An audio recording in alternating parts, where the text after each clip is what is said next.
Hello, everybody. Buddy with Midland, Texas. Earlier today, somebody shared this meme on Facebook. I am preparing a table before you in the presence of your enemies.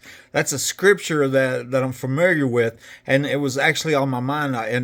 And when on the night that I was shot with my phone lines cut, a premeditated murder attempt. I wrote at the top, this scripture was on my mind before they shot me. It was already scary with the burglar alarms going off over and over. I now know that a burglar had got trapped in my bathroom while sneaking into my home, but I didn't know it then. They were planning my murder, and God saved my life.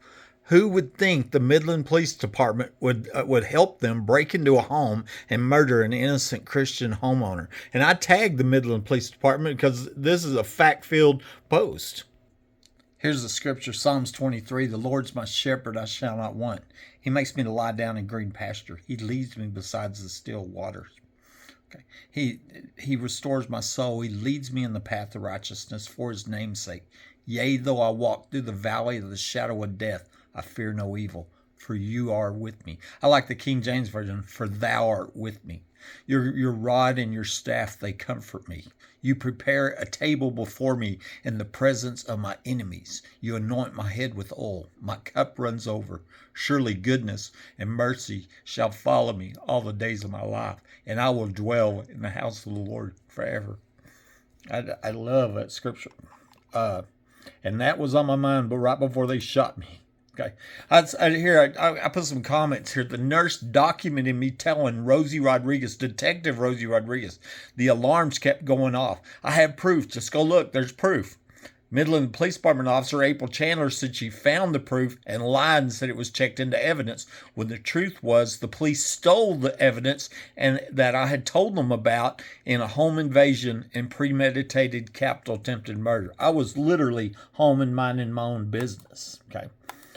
Here, I'm going to show you the nurse was documenting what I was saying at the ER right after I was shot. And the detective didn't know that. And she made up her own lie. I'll show you here in a minute. But here's the ER nurse Cresswell wrote, timestamp 11:27. I was calling out at 10:42. She says, I said, there are sirens going off. The alarms kept going off. In the closet, there's a voice recorder recording what's happening. And then here, another one at 12:03. I was talking on a white voice recorder in case something happens to me and saying what they were doing in my house. I have proof. Just go look. There's proof. I'm telling the police that, At the same minute, Detective Rosie Rodriguez is time-stamped as being there. So we know she was there.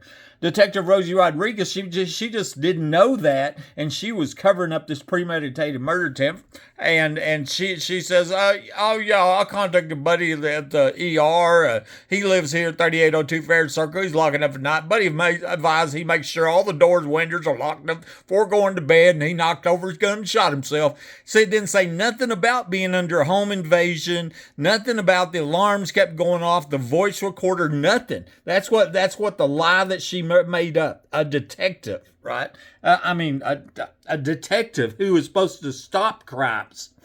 It should be easy to see why my number one suspects in the murder deaths of these four people that Aaron Packover told me about are the Midland Police Department that were proven to have been involved in covering up the premeditated murder attempt on my life. Okay. Aaron Packover here told me there were four people murdered, died in your house. What are their names? Before they cut my phone lines and shot me. And my number one suspects are them police. I believe they know who them four are, and they might have been the ones that killed them.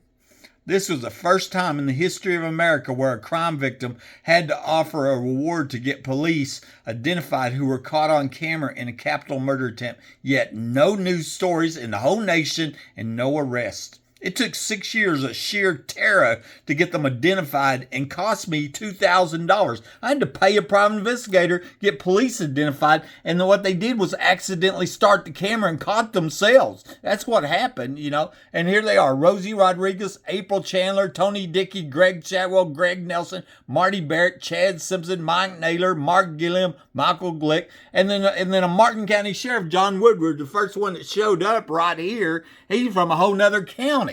I got a sheriff from a whole nother county showing up after a premeditated murder attempt. Nobody's ever explained that. Two of them guys are dead. And Mike Naylor and Chad Simpson are now dead. And Simpson's wife, I walked through the valley of the shadow of death. They didn't cut my phone lines and shoot me by surprise from point blank range with the plan for me to crawl out and survive. Here, I'm going to play this one for me crawling out. This is from my security cameras. I overlaid the 911 call on top of this so you could hear the terror.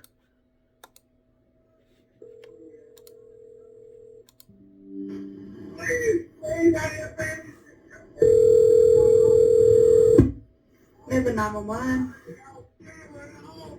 You can't imagine how scary that was. I didn't know if I was going to live or die at that moment. And I mean, it was really a miracle. And then that first police officer, that Martin County Sheriff, he showed up with a spotlight on. I believe they were under my home and I shot. He was looking for me. I wouldn't be alive if they had found me. I came home from the grocery store and noticed that somebody had been in my home yet again. I had been reporting repeated burglaries to the police for over a year by this time. I got this idea to tie wire my spare door shut to compartmentalize my home. The ex-wife had already told me there was a trap door here, but I didn't know which room it was in. After I returned from the hospital, I found this door halfway torn from the wall and these pry marks on the top inside door jamb on the inside. This was what told me that the burglar was trapped in this room when I was shot. Interestingly, on one of my many trips to the Midland FBI office, the agent pulls up this picture on his cell phone without me telling him this story. This told me that he already knew about the trapped burglar and I believe was using that as an excuse to break into my home and try to murder me. I'm going to show you the pry marks here. See, they're on the top inside door jamb right there. And these are the notes from the nurse, you know. I was tie wiring the door shut. I told them that. You know. There's a couple other comments here I think I missed. The proof was a voice recorder that had recorded the burglar alarms going off in the attic over and over before they shot me with my phone lines cut. The Midland Police Department were planning on calling my murder an accident, so that's why they stole the voice recorder. Okay, now I'm going to show you. Here's what I found on the records. There's the nurse's notes. You know, I have proof. Just go look. There's proof. And here's Officer Chandler says, but he had a .22 rifle in the bedroom by the bed that was taken for safekeeping, logged into MPD evidence, as well as a single-shot revolver and the voice recorder from the closet. Okay, I told them about the voice recorder, recorded it. It's proof. Go look. There's proof. April Chandler says she's found it, and then it wasn't in the evidence logs. You know, it later got checked in a year, 2 years later, and because I made a big point of the Midland Police stealing proof in a murder attempt, and that's exactly what they did. And I believe it was checked in by that Matt Davis. And, you know, Matt Davis was the first one at my house without being seen on camera. And so, you know, that means he came from under my house and I was shot by somebody under my house. I suspect he's the one that let the burglar out. Okay.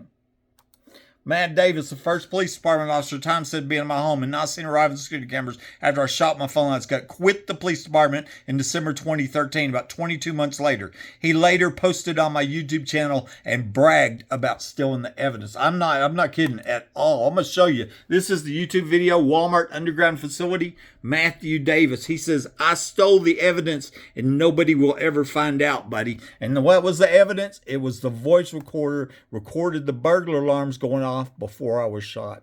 Here's one other last comment that come in from Stephanie Davis. She says, I'm glad you're with us today. This is just sad. Why do you call them burglars and not predators? Well, they are predators for sure. They were hunting me like an animal. That's what they were doing, you know.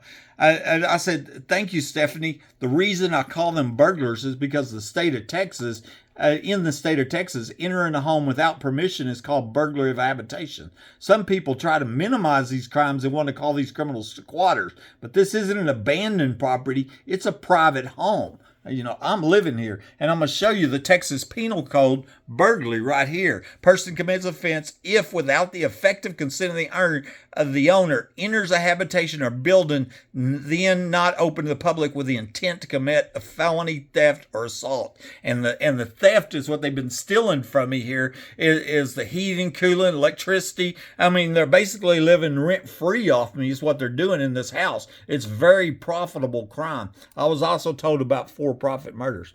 Anyway, thank God I'm alive. It was a miracle. I walked through the valley of the shadow of death, you know. There is no doubt about it. Y'all have a good day, buddy.